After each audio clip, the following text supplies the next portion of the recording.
कि हमारी सबकी जातियाँ ज़रूर अलग हो सकती हैं, हमारी पूजा पद्धति सबकी ज़रूर अलग हो सकती है, हमारे इबादत करने के तरीके ज़रूर अलग हो सकते हैं, हमारे सबके धर्म ज़रूर अलग हो सकते हैं, लेकिन हमारा जो सबसे बड़ा धर्म इंसान और इंसानियत का है। और हम भारत में रहते हैं तो हम सब भारतीय हैं। क्या सलाह मशवरा आप देना चाहोगे काशी मथुरा के मुद्दे पर? आपकी ज़रूरत पाकिस्तान में है। ये फतवे, ये भारत है, ये भारत में फतवे नहीं चल पाएंगे आपके। अगर आपको ये फतवेबाजी करनी है, आपको जाना है तो आप पाकिस्तान जाइए, वहाँ फतवे जारी करिए। राम जन्मभूमि ट्रस्ट की तरफ से मुझे निमंत्रण मिला और मैंने उसको स्वीकार किया और स्वीकार करके मैं वहाँ अयोध्या गया। रामललाच्या प्राणप्रतिष्ठा सोहळ्यासाठी उपस्थित असलेल्या व्यक्तीला आज फतवा जाहीर होतोय। फतवा म्हणजे जीवे मारण्याची धमकी। आपल्यासोबत आत्ता डॉक्टर उमर अहमद इलियासी आपल्यासोबत आत्ता आहेत, जे की चीफ इमाम म्हणून ओळखले जातात भारताचे। तर त्यांच्याशी आपण आत्ता बोलणार आहोत। सर सुदर्शन, मराठी में मैं आपका स्वागत करती हूँ। तर सगळ्यात आधी हा फतवा रामललाच्या दर्शनासाठी प्राणप्रतिष्ठेसाठी तुम्ही उपस्थित होता म्हणून जाहीर झाला, त्याबद्दल तुम्ही काय सांगाल? मैं सबसे पहले तमाम आपके दर्शकों को मैं ये बताना चाहता हूँ कि राम जन्मभूमि ट्रस्ट की तरफ से मुझे निमंत्रण मिला और मैंने उसको स्वीकार किया और स्वीकार करके मैं वहाँ अयोध्या गया। अयोध्या वासियों ने मेरा स्वागत किया, वहाँ सभी साधु संतों ने भी मेरा स्वागत किया और एक अच्छा पैगाम जो मुझे वहाँ देना चाहिए था वो मैंने पैगाम मोहब्बत दिया, जिसमें मैंने ये बात कही थी कि हमारी सबकी जातियाँ ज़रूर अलग हो सकती हैं, हमारी पूजा पद्धति सबकी ज़रूर अलग हो सकती है, हमारे इबादत करने के तरीके ज़रूर अलग हो सकते हैं, हमारे सबके धर्म ज़रूर अलग हो सकते हैं, लेकिन हमारा जो सबसे बड़ा धर्म इंसान और इंसानियत का है। और हम भारत में रहते हैं तो हम सब भारतीय हैं। आओ हम सब मिलकर भारत को मजबूत करें, भारतीयता को मजबूत करें, राष्ट्र सर्वोपरि है। ये मेरा पैगाम मोहब्बत मैंने दिया था। ये पैगाम मोहब्बत लोगों को पसंद नहीं आया, उन लोगों को जो देश के अंदर अमन नहीं चाहते, देश में मोहब्बत नहीं चाहते, सौहार्द नहीं चाहते।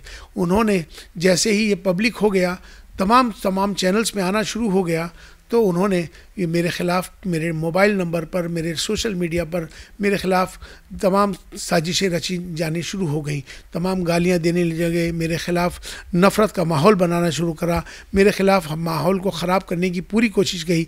इसी बीच में एक मुफ्ती साबिर हुसैनी साहब, जो कि एक मुफ्ती हैं और उनका मुफ्ती साबिर क्लासेस के नाम से उनका इंस्टीट्यूट है, मैं उनको जानता तो नहीं हूँ, लेकिन उन्होंने ये फतवा मेरे ख़िलाफ़ जारी किया है। इस फतवे में उन्होंने 3 बातें उसमें रखी हैं।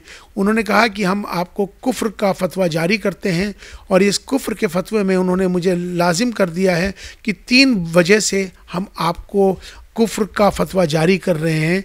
पहला, आपने श्री राम भगवान राम की प्राण प्रतिष्ठा में आप गए, चूँकि एक इमाम थे और चीफ इमाम थे, आपको नहीं जाना चाहिए था, आप गए, आपके ख़िलाफ़ ये बनता है। दूसरा बिंदु था उनका कि आपने ये कहा कि इंसानियत धर्म से ऊपर है। तीसरी बात ये कही कि आपने धर्म से ऊपर राष्ट्र सर्वोपरि कहा। ये तीनों चीज़ें आपके ख़िलाफ़ बनती हैं, तो लिहाजा आपके ख़िलाफ़ कुफ्र का फतवा जारी किया जाता है, जिसमें तमाम उन्होंने इसमें सज़ाएँ उसमें मेंशन करी। मैं उन लोगों को ये बताना चाहता हूँ जिन्होंने फतवे जारी किए हैं कि पहली बात तो मैं आपके फतवों को मानता ही नहीं हूँ, ना मुझे आपसे माफ़ी मांगनी है, ना मुझे अपने पद से इस्तीफ़ा देना है, ना मैं आपको जवाबदेही हूँ। मैं राष्ट्र हित में गया था, देश के लिए गया था, मैं देश के सौहार्द के लिए गया था और मेरा मकसद राष्ट्र हित में था।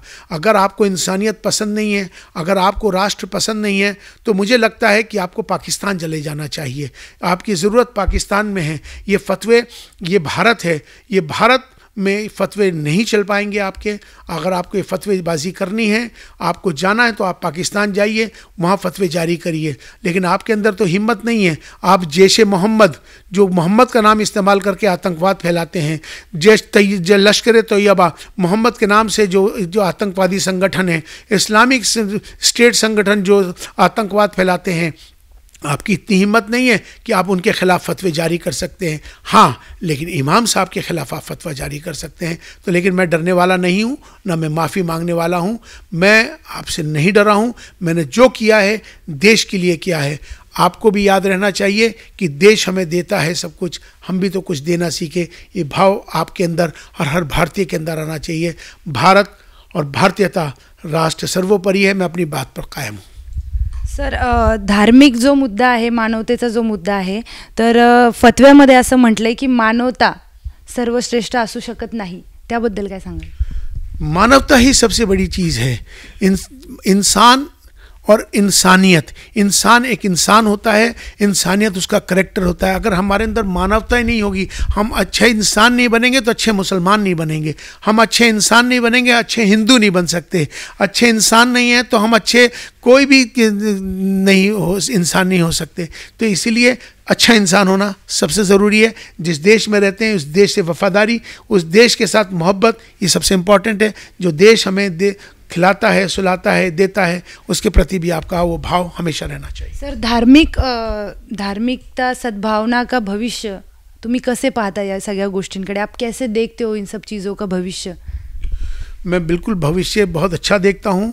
और जब तक अगर हमारी आपस में प्रेम, शांति, भाईचारा ये बना रहेगा तो देश हमारा आगे बढ़ेगा। इसी देश की यही विशेषता है, अनेकता में एकता। यही हमारे देश में सर्वधर्म संभाव, यही हमारा देश है। इसी भारत को इसीलिए आध्यात्मिक भारत कहा जाता है। पूरे विश्व में इसकी आज इसी की पहचान है।